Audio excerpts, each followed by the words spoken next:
रक्षा मंत्री राजनाथ सिंह जी ने बहुत ही स्पष्ट चेतावनी देते हुए पाकिस्तान को कह दिया है कि यदि सरक्रीक में पाकिस्तान ने कोई भी हरकत की तो न केवल उसका भूगोल बल्कि इतिहास भी बदल दिया जाएगा। आजादी के 78 साल बीत जाने के बावजूद सरक्रीक इलाके में सीमा को लेकर एक विवाद खड़ा किया जाता है। आज 2025 में पाकिस्तान को याद रखना चाहिए कि कराची का एक रास्ता क्रीक से ही होकर गुजरता और इस कारण से पुनः सरक्रीक चर्चा में आ गया। ऑब्वियस सी बात है, सबसे पहले हम यह समझने की कोशिश करते हैं कि यह सरक्रीक है क्या और यह विवाद क्या है। सरक्रीक, ऑब्वियसली आप जानते हैं कि भारत और पाकिस्तान में बहुत सारे ऐसे मुद्दे हैं जो कहीं ना कहीं विवादों का कारण बनते हैं। उसमें इतिहास के आधार पर अगर विभाजन को देखा जाए तो कुछ मुद्दे सबको पता होना चाहिए। पहला है कश्मीर का मुद्दा, दूसरा है सिंधु नदी जल समझौते का मुद्दा, तीसरा सियाचिन का मुद्दा और चौथा है यही सरक्रीक का मुद्दा। सरक्रीक, जब भी हम एक शब्द समझे क्रीक, क्रीक का मतलब होता है नदी या समुद्र से बहने वाली बहुत छोटी सी धारा, और खासकर जब टाइडल ज्वार जब आता है समुद्र में तो उस ज्वार के कारण वो पानी जो है उस सक्रिय जलधारा में चला जाता है और भाटा के समय वो वापस आ जाता है। तो यहां पर क्रीक जो शब्द है, पहले भौगोलिक रूप से आसान शब्दों में इसको समझिए कि पतली जलधारा वाला एक सक्रिय सी एक तरह से रेखा है जिसमें खासकर समुद्री जल ज्वार के समय चढ़ता है और भाटे के समय वापस चला आता है। यह हुआ क्रीक। और ऐसे 6 क्रीक है और इसकी पोजीशन कुछ ऐसी है कि जो भारत का कच्छ का रण है और पाकिस्तान का जो सिंधु प्रांत है, उस सिंध प्रांत और कच्छ के रण के बीच में है। और यहां पर ऐसे 6 रन में से 5 जो क्रीक हैं, उन 5 क्रीक पर विवाद नहीं है, लेकिन सर क्रीक को लेकर विवाद है। और ये फिर पहले हम इतिहास में जाते हैं कि यह विवाद क्या है। विवाद ये है, पाकिस्तान कहता है कि सरक्रीक का जो पूरा पूर्वी हिस्सा है वहां तक पाकिस्तान, वहां तक सिंध का राज था, इसलिए पूरा का पूरा पाकिस्तान का होना चाहिए। भारत का पक्ष नहीं, जो मिडिल मध्य रेखा से गुजरता है, जहां अंग्रेजों ने पिलर्स तक लगाए हैं, वहां से होगा और यही स्टेटस को भारत बनाए रखना चाहता है। सरक्रीक शुरुआत होती है इसकी, अगर हम इतिहास में जाएं तो सबसे पहले सिंध प्रांत की और जो कच्छ है उसके आप राजनीतिक महत्व को समझिए। सिंध में जब अंग्रेजों ने कब्जा कर लिया, अंग्रेजों में कब्जा करने के बाद यह बॉम्बे प्रेसिडेंसी के पास चला गया। मतलब बॉम्बे प्रेसिडेंसी सिंध का राज देखती थी। आप सबको पता है 1935 के एक्ट से जाकर सिंध फिर अलग प्रांत बनाया गया। पहले बंबई प्रेसिडेंसी का ही सिंध हिस्सा था। कच्छ अगर देखें तो गुजरात के बहुत सारे पार्ट निसंदेह अंग्रेजों के पास थे, लेकिन कच्छ के रन पर राजा था। कच्छ में राजा हिंदू था, उसे राव की उपाधि दी जाती थी। भले ही डिफेक्टो रूलर के रूप में अंग्रेज थे, लेकिन डियूरे रूप से राव साहब राजा थे। अब यहीं से विवाद शुरू होता है और कहानी है 20वीं सदी की जस्ट शुरुआत से पहले कुछ लकड़ियों का गट्ठा लेकर वहां से उस क्रीक को पार करते हुए कच्छ से अंग्रेज जा रहे थे, या फिर वहां का कोई एक अधिकारी जा रहा था। कच्छ के राजा का कहना था कि तुम मेरे क्षेत्र से लकड़ियां ले जाने वाले होते कौन? और सोचिए, लकड़ी का गट्ठे का मुद्दा आज भी 2025 में हमें डिस्कस करना पड़ रहा है कि विवाद कहां से शुरू होता है, क्योंकि राव साहब ने उसे बंदी बना लिया। वो अंग्रेजों का अधिकारी था, उसने बोला तुम मेरे क्षेत्र से लकड़ी नहीं ले जा सकते। और यहीं से विवाद हुआ कि आखिर फिर यह हिस्सा किसका है, सिंध का है या फिर कच्छ का है। और इसी सजेशन में 2 पॉइंट आते हैं। अंग्रेजों ने 1914 में इस विवाद को सॉल्व करने के लिए कुछ नियम प्रस्तुत किए, और वो भी एम्बिग्यूटी बनी रही, कंफ्यूजन बना रहा, क्योंकि उसका जो पैरा 6 था वो कुछ ऐसा बताता था कि जैसे एकदम पूर्वी सीमा जो पाकिस्तान दावा करती है वो सही है, लेकिन उसी का अनुच्छेद 10 या पैरा 10 कहता है, उसके हिसाब से ऐसा लगता है कि भारत सही है।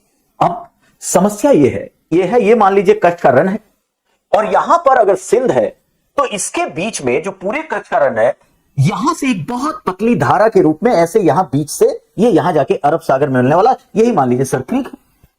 अब जब सरक्रीक है अरब सागर, तो पहली चीज यहां पे ज्योग्राफी का एक और बात पता होना चाहिए, एक तरह से ये टाइडल एस्चुरी है, मतलब एक तरह से ये ज्वारीय एस्चुरी है।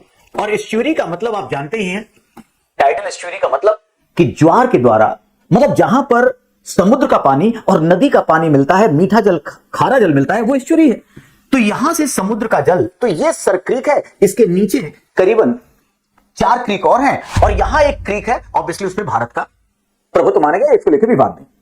समस्या सर क्रीक को लेकर है और याद रखिएगा इसी सर क्रीक को पहले वाण गंगा नाम से जाना जाता था, लेकिन एक अंग्रेज अधिकारी के नाम पर इसका नाम सर क्रीक कर दिया गया, वही वाण गंगा है। अब जो मैं समझाना चाह रहा था 1914 के सॉल्यूशन में तो ये प्रॉब्लम हुई। अब यहां पर 1925 में, अंग्रेजों के समय ऑब्वियसली 1925 में अब रूल ये आया जो मैं समझाना चाह रहा था और अब और आपको क्लियर होगा। ये देखिए, अगर हम कहें कि यहां पर इसका एक रेड लाइन ले लीजिए और दूसरी तरफ अगर मैं इसे किसी ब्लू लाइन से दिखाऊं, अब स्थिति यह है कि पाकिस्तान का यह मानना है कि सर क्रीक का ये जो पूरा पूर्वी हिस्सा है, तो पूर्वी हिस्सा होने के कारण ये यहां से लेकर सारा पाकिस्तान। भारत कहता है कि नहीं भाई, 1925 में साफ कहा गया और अंग्रेजों ने यहां इस विवाद को हटाने के लिए पिलर्स, कुछ स्तंभ लगा दिए हैं और भारत कहता है कि वो पिलर्स गवाह है, ये आधा है और हम मध्य क्षेत्र से इसका डिवीजन करते हैं, इधर का हिस्सा भारत का और मध्य से उधर का हिस्सा पाकिस्तान का। और यहीं पर एक सिद्धांत भी आता है जो अंतरराष्ट्रीय समुद्री कानून या UNCLOS united nation convention on law of seas पे लागू होता है कि दो देशों के बीच अगर समुद्री जल को लेकर विवाद है, ऐसे में दोनों के बीच आधा आधा बंटवारा होगा। भारत इस बात को जानता है और इसी को भारत थालवेग सिद्धांत, जब आप जानते होंगे, भारत थालवेग सिद्धांत के तहत इसको मानता है और कहता है कि मध्य क्षेत्र से बंटवारा होना चाहिए और हम इस पे कायम हैं। लेकिन पाकिस्तान बार बार इस पे दो अर्थों में विवाद करता है। सबसे पहले वो 1914 की बात को ले आएगा और कहेगा कि पूर्वी सीमे से बात की गई थी, इसलिए सारा का सारा जो सर क्रीक है वो उसके अंदर होना चाहिए।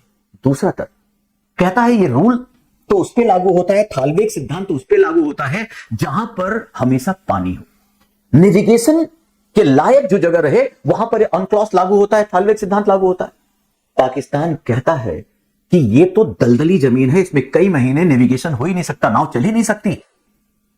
जबकि 1965 के युद्ध के बाद 1968 में 1968 में ट्रिब्यूनल भी बैठा और उस ट्रिब्यूनल ने भारत का पक्ष में निर्णय देते हुए कहा कि 90% जो कच्छ का रण का हिस्सा है वो भारत का है।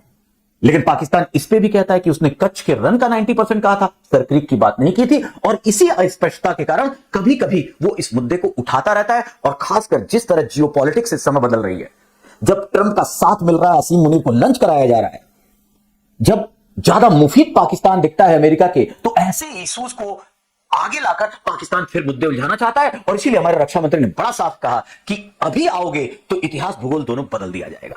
यहां पर तो ये जो समस्या है, भारत यही बात मानता है कि भाई नेविगेशन युक्त है, काफी दिनों तक, साल में बहुत समय तक यहां जहाज चलती है, मछुआरे मछलियां पकड़ने जाते हैं, ऐसे में हम क्यों इसे अनक्लॉस के तहत या थालवेग सिद्धांत से ना चले। तो बड़ा स्पष्ट होना चाहिए। सर क्रीक देखिए कितनी स्ट्रैटेजिक लोकेशन है इसकी, अरब सागर में मिलता है, पाकिस्तान और भारत की बाउंड्री बनाता है, सीमाई विवाद का एक तरह से भाग है। और अगर पाकिस्तान यहां आकर बैठ जाएगा तो ऑब्वियसली हमारी स्ट्रैटेजी, जियो स्ट्रैटेजी क्या होगी, परेशान होगी, थोड़ा उसे बहुत चुनौतियों का सामना करना पड़ेगा। और वैसे भी हमारा पक्ष बड़ा मजबूत है, 1925 का सिद्धांत, थालवेग सिद्धांत, अंतरराष्ट्रीय कानून, 1968 1968 के ट्रिब्यूनल का नियम, ये सब हमारे साथ है। फिर भी समय समय पर यह विवाद उठता रहता है। बात केवल जियो स्ट्रैटेजी की नहीं है, क्योंकि एक तरह से ये मैर्सी लैंड है, दलदली जमीन है, और जहां दलदली जमीन होती है, ऊपर पानी है, तो हाइड्रोकार्बन, सेल गैस, इन सब की संभावना है, जो ऑब्वियस सी बात है किसी भी देश के रिसोर्स के लिए बड़े इंपॉर्टेंट है। और जब दुनिया ब्लू इकोनॉमी की बात कर रही है, ऐसे में हमारा दावा भी है और हम दावा कमजोर भी नहीं होने देंगे। साथ ही साथ इकोलॉजिकल बैलेंसेस के लिए बड़ा इंपॉर्टेंट है, इसे हमें हमेशा सोचना चाहिए। तो इसकी जो बहुआयामी महत्व है, उसको लेकर भारत अपने दावे को छोड़ना नहीं चाहता और पाकिस्तान ऐसे मुद्दे को उठाकर बार बार विवादों को जन्म देता रहता है और अपने आप को एक विक्टिम कार्ड एक तरह से खेलना चाहता है कि छोटा देश है, और फिर कहीं कहीं वो रिलीजन का भाव लाकर, एक इस्लामिक एकता की बात लाकर, इस तरह इन विवादों को लाकर भारत के साथ अपने विषय को बनाना चाहता है। याद रखिए आज कितना दुर्भाग्य है कि कहां भारत की इकोनॉमी, कहां भारत का डेमोग्राफिक डिविडेंस, कहां भारत की growth rate, science and technology की बात, हमारी फिलॉसफी की फॉरेन पॉलिसी की बात, और दूसरी तरफ पाकिस्तान, तुलना किए कहीं नहीं मिलेगा। लेकिन कितना दुर्भाग्य है कि दुनिया में अगर राजनीति की बात होगी तो एक हाइफेनेटेड तरीके से इंडिया के साथ पाकिस्तान का नाम आता है। बड़ी मुश्किल से 21वीं सदी में हमने अपनी शक्ति से, हमने अपनी संभाव्यता से, हमने अपनी कैपेबिलिटी से इसे डिहाइफन किया था। इंडिया बहुत ज्यादा मजबूत होकर उभरा था वैश्विक राजनीति में और उसे पाकिस्तान से हमने डिहाइफन कर दिया।